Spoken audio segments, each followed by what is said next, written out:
I am opposed to abortion, but I think it is a matter not for the federal government, but for ministers, rabbis, and priests.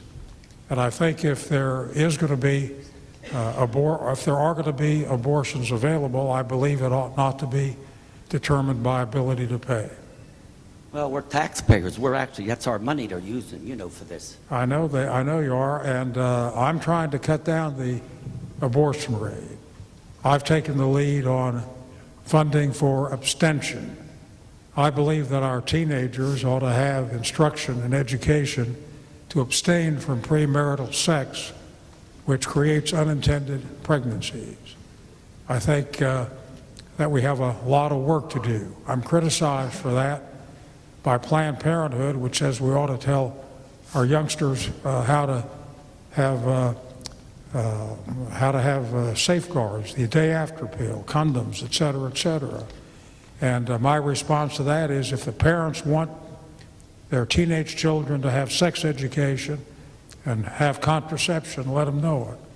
But if some poor girl who's 14 is pregnant and doesn't want to carry the child to term and can't afford it, and some other 14-year-old comes from a family that can afford an abortion, I don't believe that access to abortion ought to depend on ability to pay. That's my view. I got another question, Senator. I don't know how many years ago it was, but weren't you one of the senators who voted against Poland into NATO when they were trying to get into NATO? I was concerned that if we pressed too fast on the expansion of NATO, that we would have a violent reaction from Russia. That's a very delicate situation. I was wrong, and it's worked out. Poland's been a member of NATO for 10 years. Yeah. But the expansion of NATO drew a lot of controversy from Russia. Listen, I've always been for Polish rights, Polish sovereignty, Polish independence. But it's a judgment call here again as to how you deal with Russia. We haven't found out really yet how to deal with Russia, and it's been going on for centuries. My father left Russia because when he was 18 in 1911, the Tsar wanted to send him to Siberia. Wanted to send all the young Jewish men to Siberia. They were potential troublemakers. We're still trying to figure out how to deal with Russia. Okay. Let's see the hands up for questions. We'll count that as number 1 on the way to 7. Okay. Ed Borkowski right there. Good evening, Senator. How are you, Judge? I'm doing fine, thank you. First, I'd like to commend you for coming into the eye of the storm, so to speak. But I would like to ask you a question. 12 days ago, we as a community lost 3 police officers, and I'm sure you're aware of that. And Philadelphia has lost, I think, 7 officers over the past 18 months. But in any event, what is your position in terms of federal law or federal intervention in terms of these type of assault weapons that caused the death of these 3 officers? I know. Judge, the reality is it's very difficult to get federal legislation on gun control. The positions that I have taken consistently since my days as District Attorney of Philadelphia is to have tough sentences. I wrote the Federal Armed Career Criminal Bill, which provides for a mandatory life sentence for someone convicted of 3 or more major felonies caught with a firearm. I think there has to be a lot more local control on sentencing. And on that situation, the individual who was involved was under a restraining order. We're dealing on the federal level. There are some things that we're trying to do where you had the Virginia incident with someone with a mental illness should not be able to acquire a gun. But I think we're going to have to handle it on sentencing, and I think we're going to have to be more alert when we have somebody who is known to be violent to have restraining orders enforced. But I don't think it's realistic to get gun control in the federal government today. Well, forgive my bluntness, but I spent 17 years in the office of the district attorney myself. I'm 5 years on the Court of Common Pleas, and historically, and in terms of the results, nothing seems to be working. So, do you have any prognosis for the future? And I say that with all due respect, of course, sir. Well, the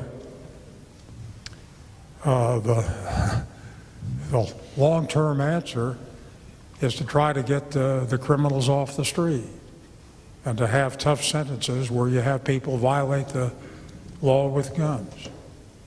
And you have something like the guy who was berserk, and they had a restraining order. They knew he was a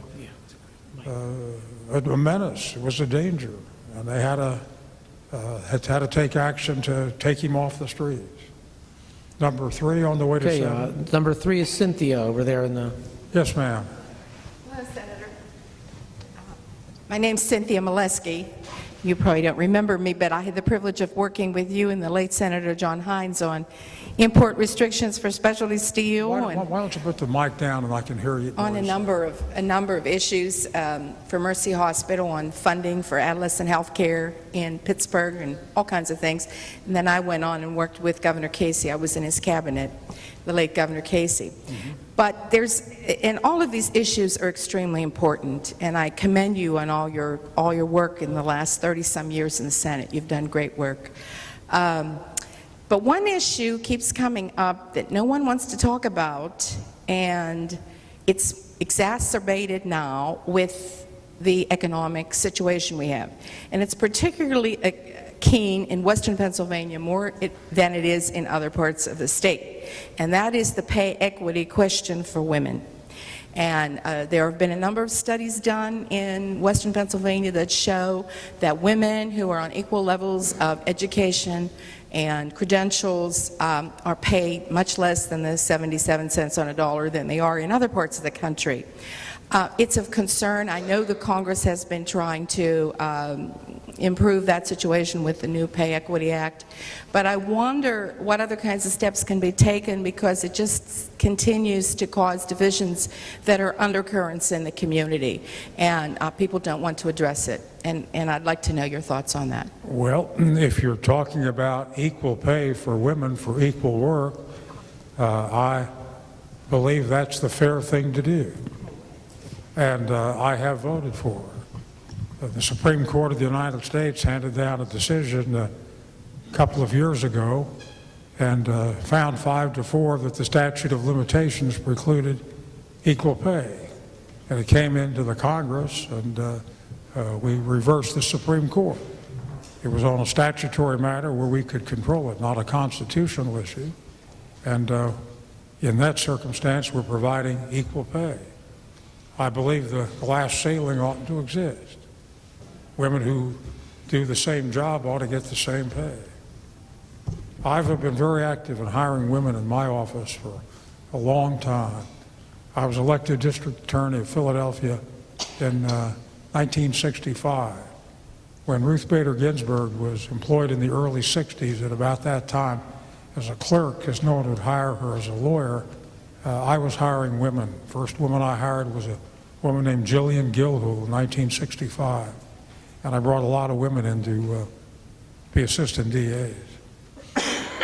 Number 4. Okay, number 4, Senate. back there. Hello, Senator Specter. Thank Yes. you. Thank you for being here tonight. I wanted to bring up again the stimulus package.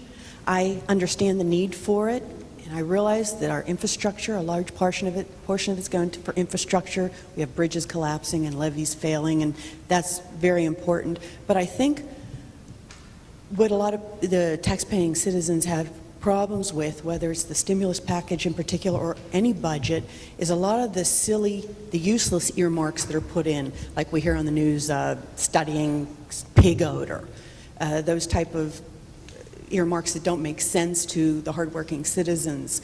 And I would hope that when you go back to Washington, you can convey to the other lawmakers there that it's not about getting money to your district regardless of what the project is, regardless of whether it makes sense or not. You know, I'm not opposed to the stimulus package and the money that's necessary to be spent. It's just some of the ways that the money is being directed makes no sense to the working taxpayers.